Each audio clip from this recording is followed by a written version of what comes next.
السلام عليكم، يعطيكم العافية طلاب الصف السابع.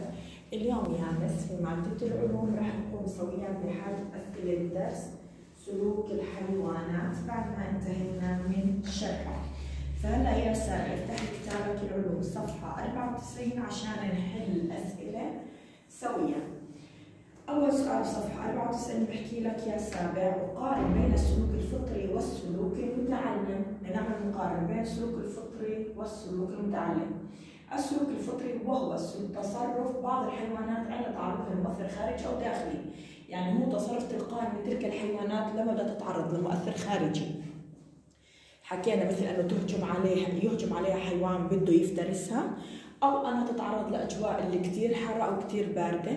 ومؤثر الداخلي حكينا زي الجوع والعطش يا سامع. ثاني شيء السلوك المتعلم وهو تأدية الحيوانات حركات جديدة نتيجة التدريب أو المرور بالموقف نفسه عدة مرات. يعني أنه الحيوان عندنا بتعلم هذا الموقف، يا إما أنه إحنا بنعلمه إياه بندربه عليه، أو أنه بتعرض لموقف عدة مرات فبتصير عنده دائما نفس ردة الفعل. السؤال الثاني بحكي لك يا سابع أصنف السلوكات الآتية إلى فطرية ومتعلمة. أنا صنفت لكم إياهم. السلوكات الفطرية هي حفر الخلد جحرا، مطاردة الأسد فريسته وهجرة أسماك السردين. أما المتعلمة فهي التقاط القطة كرة الصوف، هاي إحنا بنعلمها إياها من خلال التدريب والممارسة. السؤال الثالث بحكي لك يا سابع أفسر لما يعد نسج العنكبوت بيتا لها سلوكا فطريا.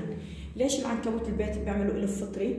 لأنه تصرف تلقائي وثابت، يعني هذا إشي بيعمله العنكبوت من تلقاء نفسه، مو إحنا اللي علمناه إياه، ولا أنه صار معاه موقف أكثر من مرة وتعود أن يعمل هاي ردة الفعل، لا هو تلقائيا زي مثلا الطيور اللي بتعمل أعشاش لصغارها، هو بيعمل هاي الشبكة عشان تكون مأوى له كمان إيش؟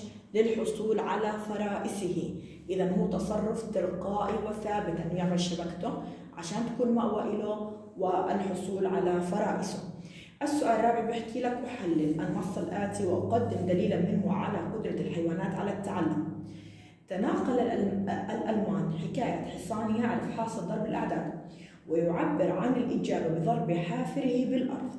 درست اللجنة سلوكه فتوصلت إلى أن الحصان تلقى تدريبا لفهم ملامح وجه مدربه، لكنه بالتأكيد لم يكن قادرا على الحساب. شو الدليل على أنه الحيوانات قادرة على التعلم؟ الدليل يا سابع أن الحصان استطاع أن يفهم ملامح وجه مدربه من خلال التدريب والممارسة.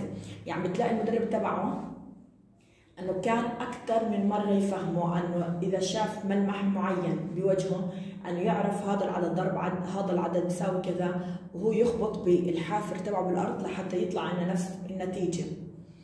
طيب السؤال الخامس والأخير، ما الهدف من دراسة سلوك الحيوانات؟ العلماء ليش قاموا عنا بدروس سلوكيات الحيوانات؟ أنه سهل عليهم التنبؤ حتى يعرفوا أنه هذا السلوك فطري أم متعلم لدى الكائن الحي، للتسهيل على العلماء بالتنبؤ إذا كان هذا السلوك فطري أو متعلم بالنسبة للكائن الحي. واضح يا سابع؟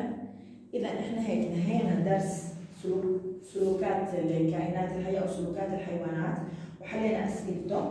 المرة القادمة إن شاء الله يا سابع رح نبلش بالدرس الثاني بهاي الوحدة اللي هو التكيف والأحافير، التكيف والانقراض، التكيف والانقراض.